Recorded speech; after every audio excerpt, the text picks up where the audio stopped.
Imagine magpipista na ng Nazareno. Marami sa mga Katoliko ang excited dito when all of a sudden may anti-Catholic office mate kang humirit ng, eto na naman tayo, sasamba na naman sa rebulto ang mga Katoliko na ito. Gusto mong sumagot, ngunit nga, hindi mo alam ang sasabihin. I'm sure maraming Katoliko ang makaka-relate dito. Madali lang sanang sagot, ngunit konti lang ang nakakaalam. All of this will change because in this video, I will tell you how. Kaming mga Katoliko daw ay sumasamba sa rebulto. Alright, pagdating sa paratang na ito, we have 3 key defenses. And guess what? If you stick until the end of this video, I'll throw in one more bonus defense. Kaya, abangan nyo yan. Before we go to the defense, pag-aralan muna natin ang paratang. Sabi nila sa Exodus 20 verses 4 to 5 daw, ipinagbabawal daw dito ni God ang gumawa ng graven images and not to bow down to them or serve them. So let's focus sa first part sa pagsagot natin sa paratang na ito. We worship idols.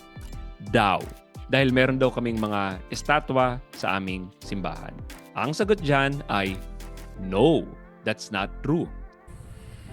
Explain yourself. Why? Because of our first key defense. Number 1, God ordered the creation of other statues. Kung mapapansin nyo, hindi super anti-statue ang Bible.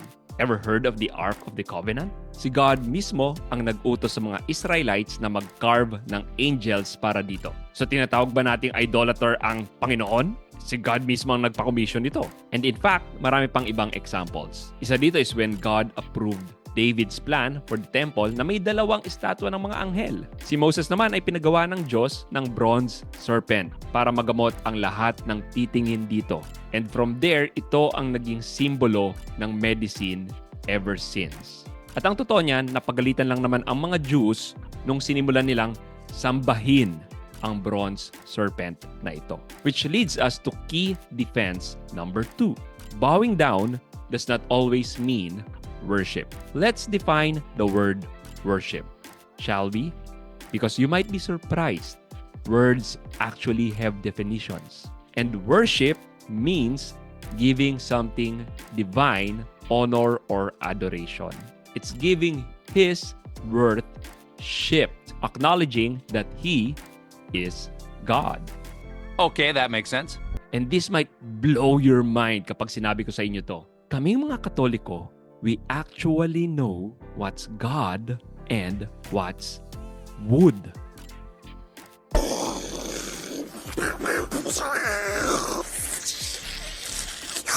Kaya when it comes to bowing or kneeling when praying, hinahon lang. Hindi laging worship ang bowing. It can be a sign of respect. Maraming examples sa Bible where someone bowed without worshiping the person as God. Lalo sa panahon ng Royal Kingdom where people bow to kings at a regular basis. Catholics can show respect without mistaking a statue for God. Imagine that. Kagulat-gulat, di ba? But that's true about us Catholics.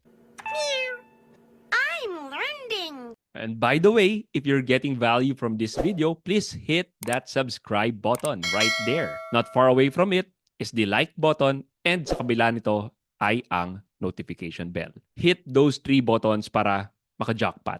We'll have more Catholic apologetics videos like this in future episodes, along with videos fighting the woke culture. At this point, I'll ask you a question. Na-discuss nyo ba sa office ito or sa school? Kung saan may anti-Catholic na ina-accuse ka na sumasamba ka sa rebulto. How did it go? Kung ikaw mismo yung anti-Catholic, let me know your thoughts kung ano tingin mo sa mga pinagsasabi ko dito sa video. The third key defense is statues in churches are like family photos. Kung may picture ka ng yumao mong lola at dahil sa pagkamiss mo sa kanya, umiiyak ka, kinakausap mo ang larawang ito, ibig ba sabihin nito ay sinasamba mo si lola? Ang weird mo kung ganon. Kung nagdadasal ang isang Katoliko sa harap ng estatwa, ibig ba sabihin ay sinasamba niya itong estatwa? Let me offer this analogy. Halimbawa ay may kausap ka sa Facebook Messenger sa phone. Nangangahulugan ba na yung electronic device mismo sa kamay mo ang kausap mo? Siyempre hindi. Ang kausap mo ay yung taong rene-represent ng mga pixels sa phone. Gaya ng kapag kausap namin ang estatwa ng santo. Hindi yung kahoy ang kausap namin, kundi ang santo na rene-represent nito, na in our belief ay nasa langit na. Kaya kapag kausap namin si San Pedro, the rock upon the church is built, hindi yung literal na bato ang kausap namin, but the rock up there with Jesus. If you're some man, what the rock is cooking. And I know dun sa sinabi kong yan, maraming mga magsasangasangang tanong from there. But we'll talk about it in future episodes. So, isang tabi muna natin ang mga ito. Sabi ko may bonus defense tayo at eto yon. Kaming mga Katoliko, kapag nagdadasal kami sa harap ng estatwa, halimbawa sa estatwa ni Jesus, at may biglang magnakaw ng estatwa na yon, una, hassle yon. Pero hindi naman namin hahabulin yung magnanakaw for the reason na paano na kami magdadasal niyan? Wala na kaming estatwa ni Jesus. Hindi ganon. Makakapagdasal pa rin kami kahit na ninakaw mo yung estatwa. Pero alam nyo ba kung ano yung nasa loob ng simbahan na sinasamba talaga naming mga Katoliko? Ito ay ang Eucharist or ang Blessed Sacrament. Dahil naniniwala kaming mga Katoliko na si Jesus mismo ang nandun sa mga yon. Kaya every time na linalabas ang Blessed Sacrament, ay kailangan naming lumuhod na para bang dumaan si Jesus sa harap namin dahil yun talaga ang nangyayari. At ang pagluhod na ito, hindi na ito yung bow of respect lang. Ito na yung bow ng pagsamba. Kaya sobrang iskandaloso sa amin every time na may gumagawa ng Ostia Review sa TikTok. And with that said, our bonus defense is this. Pwede nating sabihin na hindi namin sinasamba ang rebulto, ngunit sinasamba namin si Kristo na nasa banal na Eucharistia. Kaming mga Katoliko ay laging naakusahan na idolatrous daw kami sa pagkakaroon namin ng mga estatwa sa aming mga simbahan. Totoo ba ito? To check kung pagkakaintindi naming mga Katoliko sa konteksto about graven images ay nalalapit sa konteksto ng Diyos nung binigay niya ang komanda yon, sinuri ko ang mga modern Jews kung paano ang pagkakaintindi nila dito. After all, kung meron mang magkokondem sa amin on idolatry, sila dapat ang nasa unahan sa pila. Ano ang nakita ko sa aking research? Watch to find out. Nagsaliksik ako kung ano nga ba ang idolatry sa mga Hudyo ngayon. Dahil kung meron mang magki-cringe sa pagkakaroon ng mga Katoliko ng mga estatwa sa kanilang simbahan, mauuna dito ang mga Hudyo. Dahil marami sa mga Hudyo ngayon ay sinusunod pa rin ang 613 na utos sa Old Testament. Kaya interested ako kung pareho ba sila ng paniniwala about Catholics as our friends na naniniwalang idolatrous kaming mga Katoliko sa pagkakaroon ng sculptures sa simbahan. But before that, ano nga ba ang idolatry para sa aming mga Katoliko? There are so many questions spinning around in my head. Nung unang panahon ay talagang false gods ang mga estatwa dahil sinasamba talaga sila ng pagan Rome at maging ng mga Greeks. Pero of course, kung anti-Catholic ka, ang tingin mo sa aming mga Katoliko ay sumasamba pa rin sa estatwa hanggang ngayon. Pero sa mga non-Catholics na walang estatwa, does it mean na, wow, never na kami magkakasala ng sin of idolatry dahil wala naman kaming estatwa sa bahay? Off the hook na ba kayo? Not so fast, midget! Not so fast! Midget! Sabi ni San Pablo sa Ephesians 5 verse 5, "Be sure of this, that no fornicator or impure man or one who is covetous, that is an idolater, has any inheritance in the kingdom of Christ and of God." Sa Colossians 3 verse 5, sinasabi ni San Pablo na, "Put to death, therefore, what is earthly in you, fornication, impurity, passion, evil desire, and covetousness, which is idolatry." Notice na idolatry din ang covetousness sa dalawang verses na ito. Ang sobrang paghahangad sa mga bagay-bagay. Ang totoo niyan, kung noon, people would carve idols out of wood or stone and worship these lifeless figures na para bang mga tunay na may kapangyarihan ang mga ito, modern idolatry isn't in temples or shrines. Maaring nasa bulsa lang natin ito o nasa TV or things we celebrate in the culture around us. Paano ba natin masasabing sinasamba na natin ang isang bagay? Well, kung ito ang pinaka-mahalaga sa atin. Dahil ang salitang worship ay may etymology na galing sa salitang worth. Worth-shipped. Worth as in halaga. Kung ano ang pinakamahalaga sa'yo, ito ang sinasamba mo. At paano mo malaman kung ano ang sinasamba mo? Hindi ba, nung unang panahon, kapag sumasamba ang mga tao, nag-o-offer sila ng sacrifice? Ngayon, try nating alalahanin kung ano ang mga sinasacrifice natin para sa mga bagay na naging pinakamahalaga sa atin. Maaaring sinasacrifice mo ang pag-aaral para makalaro ng mobile games? Or sinasacrifice mo ang productivity mo sa trabaho para makanood ng porn? O baka naman sinasacrifice mo ang panahon sa mga anak mo para manood ng K-drama? O di kaya sinasacrifice mo naman ang feelings at tiwala ng iyong asawa para sa pansamantalang karnal na kasiyahan? Ito ang ating makabagong Diyos-Diyosan. Alam niyo ba ang 7 deadly sins? Isa-isahin natin. Lust, greed, gluttony, anger, sloth, envy, and pride. Bawat isang sin ay may aspeto ng ating buhay na nagiging Diyos-Diyosan natin. Sa lust, we make our sexual desires our God. Sa greed, we make properties our God. Sa gluttony, we make our appetite our God. Anger, we make our feelings our God. Sloth, we make comfort our God. Sa envy, we make what we don't have our God. At sa pride, we make ourselves our God.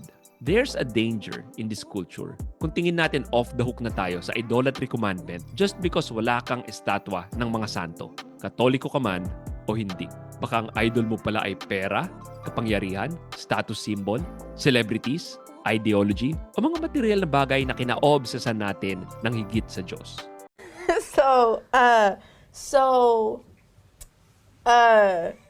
All right. At this point, if you're getting value from this video, please hit that subscribe button right there.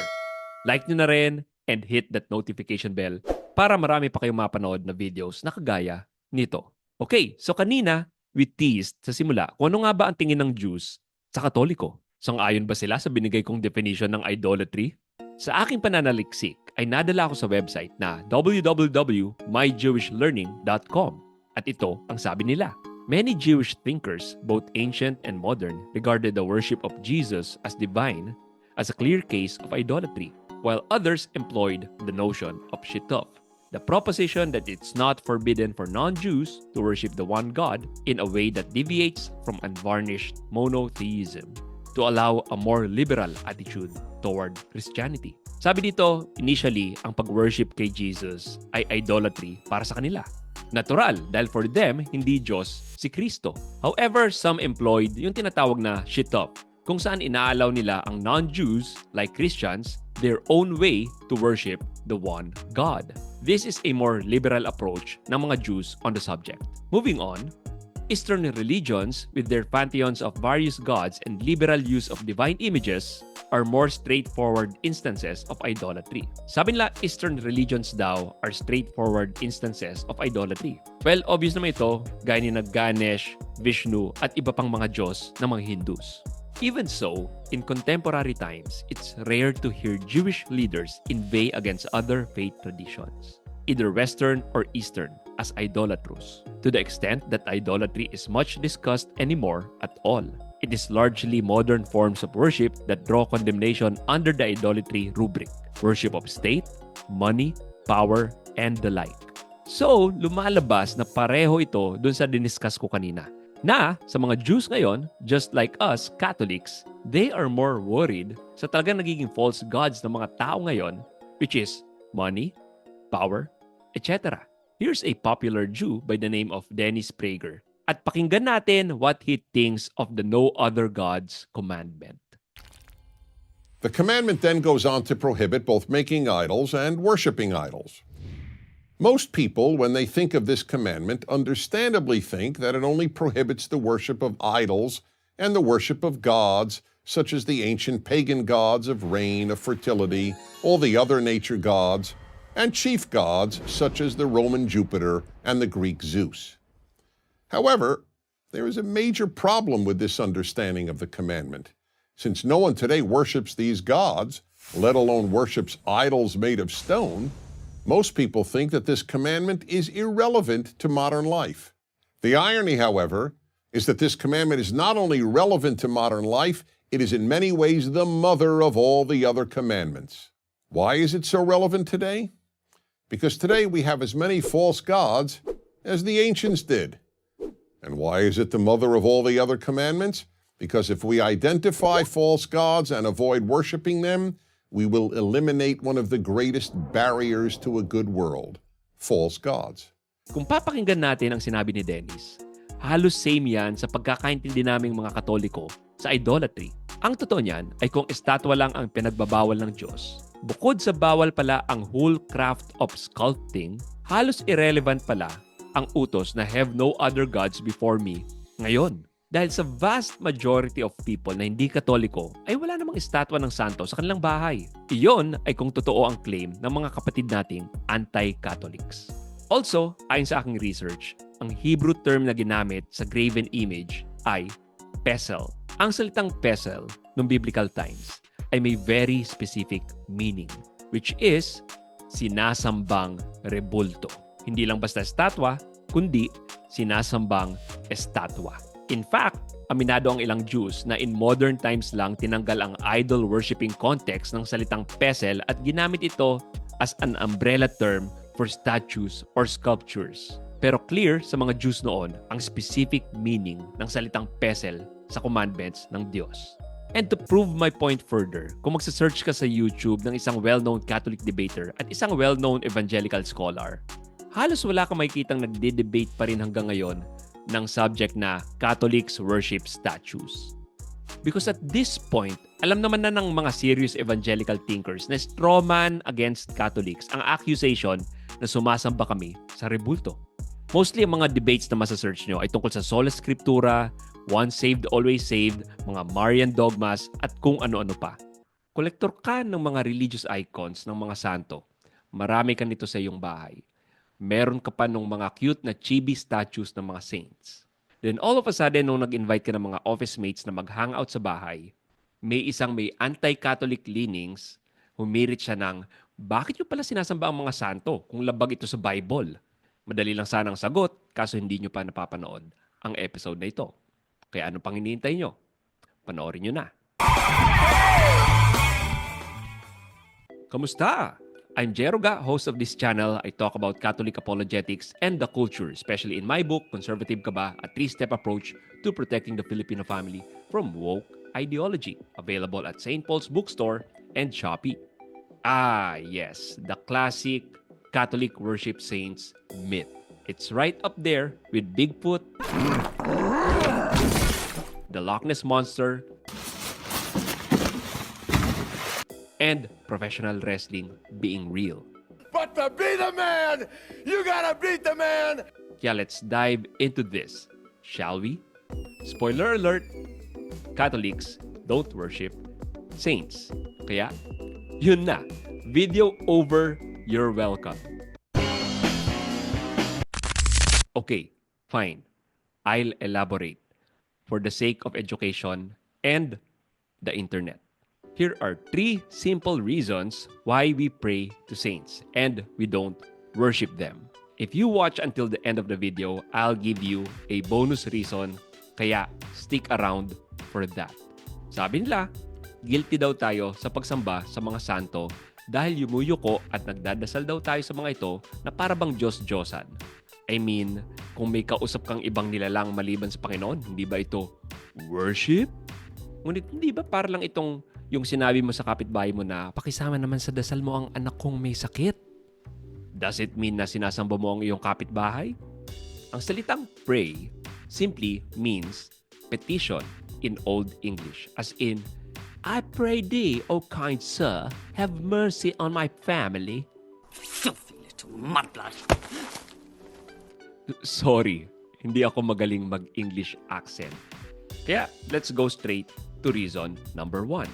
Praying to saints is simply asking for their intercession. Para lang nakikisuyo ka sa kaibigan mong ipagdasal ka. Kaya nga tuwing may nobena kaming mga Katoliko at nababanggit ang pangalan ng isang santo, ang sagot dito ay, ipanalangin mo kami. Dahil hindi ang santo ang may power gumawa ng miracle on his or her own, kundi ang Diyos. Sabi ni St. James sa kanyang epistle sa chapter 5 verse 16, therefore confess your sins to one another and pray for one another that you may be healed. The prayer of a righteous man has great power in its effects. Which leads us to reason number 2. The prayer of the righteous has great power in its effects. Ang mga santo, being in heaven, has a perfect Wi-Fi connection to God. You've got prayers. Wala na sigurong mas righteous at mas effective ang prayer than someone na nasa langit na. At hindi ka pa nila i-ghost gaya ng ilang mga kaibigan mo. Alright, if you're getting value from this video, please hit naman that subscribe button. Pati yung like button na rin. And notification bell. Para ma-notify kayo when we come up with new videos just like this.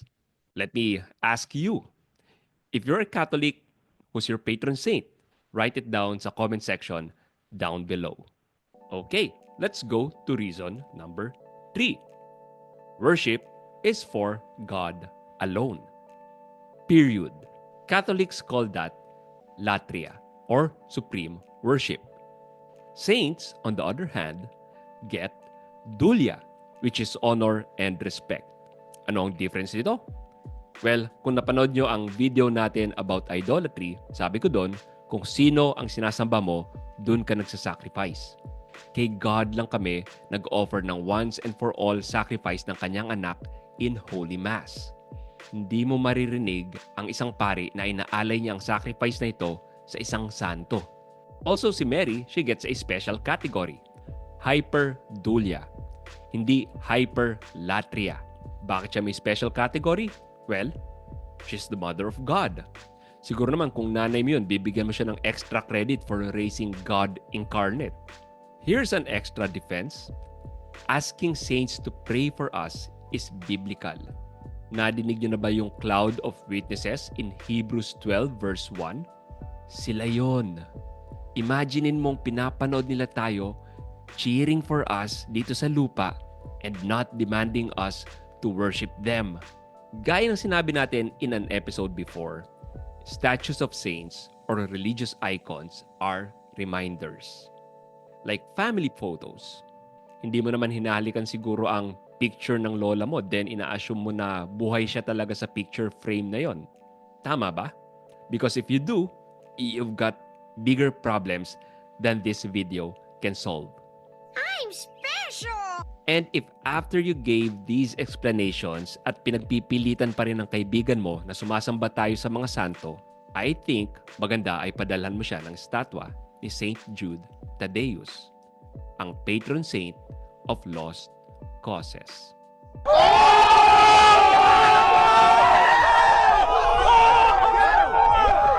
Alright, if you like this video, we'll do more of these Catholic Answers type of videos in the future. Alam nyo ba na nakausap namin dito sa podcast ang founder ng largest Catholic apologetic site in the planet, ang Catholic Answers? Ang pangalan niya ay Carl Keating and you can watch it in the video right here.